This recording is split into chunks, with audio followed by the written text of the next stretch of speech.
亦都入埋閘。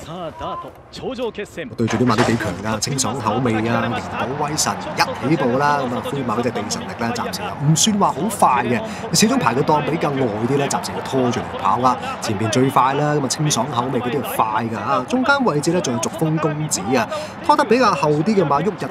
和國啦，暫時都喺外邊咧同嗰隻灰馬即係地神力一齊去競逐㗎嚇。前邊嘅清爽口味咧，貼欄啊佔先就半個身位，中間位置嘅馬咧分別係尼羅長流啦，呢度有杜伯有機會都見過佢嘅馬啦，咁啊盡德真傳咧就係馬林中間位置到㗎，地神力嗰匹灰馬全程係走住個外碟，大概喺尾四位置啊，鏡頭影住前邊咧都係清爽口味咧，佔先就比較多啲㗎，守住一個第四位嗰匹咧就係尼羅長流嚟㗎，後一格嘅馬位啦，分別咧咁啊見到佢真係緋紅玫瑰啦，走住個全程三碟啦，後一格嘅馬位內欄粉紅色衫8就盡德真傳嚟嘅，出邊位置旭日和國全程係走住個五搭啊，型寶威神綠色衫藍帽全程走住個五搭，仲有一隻就係灰馬啦，嗰匹就係地神力啊，喺晒後邊逐風公子咧暫時拖得比較後啲嘅噃，咁啊仲有一隻就包尾㗎，落得比較遠啲嗰啲馬啦，咁啊睇下對前領馬咧就冇乜太大嘅威脅㗎，佢哋前領馬都超過就8個馬位，呢個階段彎位嘅時候咧，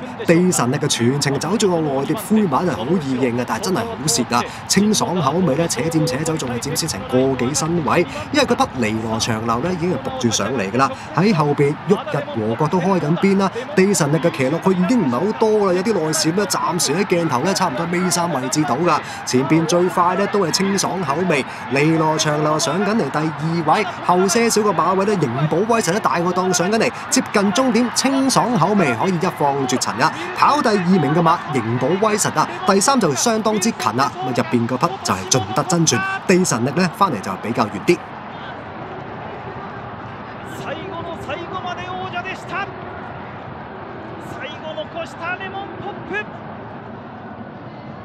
ウィルソンテソーロ猛追わずかに届かなかったそんな風にも見えました。しかし際どい勝負。